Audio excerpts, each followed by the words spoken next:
My name is Sergeant First Class John Adams, and I was awarded the Bronze Star with Valor for my actions in Salman Pak, Iraq in October of 2004. I was in 263 Armored Battalion. We'd be the guys rolling out and clearing, we called it clearing a route to ensure that it was safe. The majority of our missions were conducted on our tanks, but sometimes we'd go out at night in Humvees just looking for the bad guy. For Sergeant First Class John Adams, the woods around his home in Little Marysville, Indiana, are a warm reminder of the endless outdoor afternoons of his childhood. Anything outdoors was what I did. Bird hunting, any kind of hunting, fishing, getting out in the woods and swinging from the trees. But it was television images of the first Gulf War that would inspire this young man to service. I would see these huge tanks rolling across the desert with dust and everything behind them. It was exciting. As a high school senior, unsure of what to do next, John Adams sat down with a recruiter and discussed the opportunities awaiting him in the United States Army. My recruiter, Sergeant Hall, said to me, "Do you want to carry your weapon, or would you like your weapon to carry you?" And it clicked right then. John Adams became a tanker and would one day command his own M1A1 Abrams tank. It's 68 tons, goes 40 miles an hour. Being in control of all of that it's a phenomenal feeling. Adams trained at posts around the world, including Germany and Korea. But while in Kosovo in 2003 as a NATO peacekeeper, his unit received new orders. Getting the notification that my unit was going to Iraq, it was real. But I knew that we were trained and that we were going in prepared. During Operation Iraqi Freedom, insurgent success can be measured by their ability to disrupt the movement of coalition forces and supplies.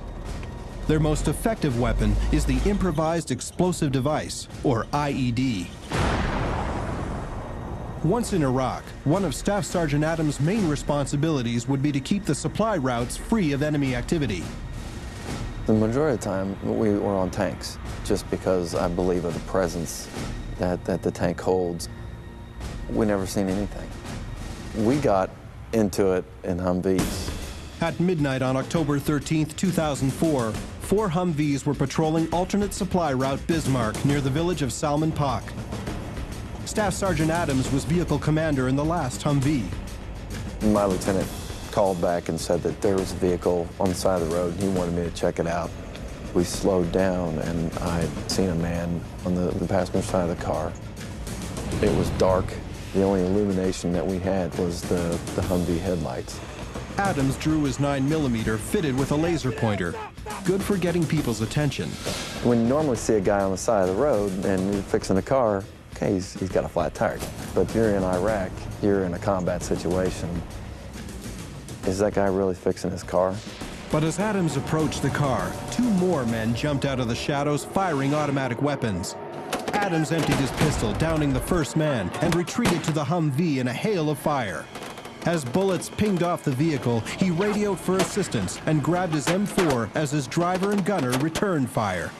As the 2 remaining attackers fled into the darkness, Adams carefully approached their vehicle. I looked down and seen the IED that he was acting like he was working on a tire, but he was actually working on the IED. The IED turned out to be a complex daisy chain of 5 artillery shells, wired together in 3 separate holes. Adams had interrupted the bomb maker as he was covering up the 5th and final explosive. There was a lot of fuel and oil being transported daily. A daisy-chained IED of this magnitude would have been devastating.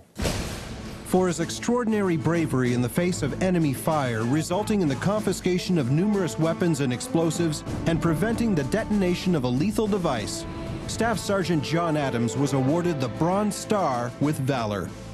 Today, as an Army recruiter, Adams revels in the 3 things he loves most: his family, the outdoors, and the Army. I just want to kind of open it up and let y'all ask some questions. Anything. Now I get to come out here and tell my story and maybe fulfill a kid that was, just like me. Just a different. At a recent Notre Dame basketball game, Adams was honored again for his heroism. And in the din of the applause could be heard the voice of a nation, grateful to those charged with protecting its freedom. I've got the opportunity to change people's lives now in recruiting. I love doing this. They're gonna have to kick me out.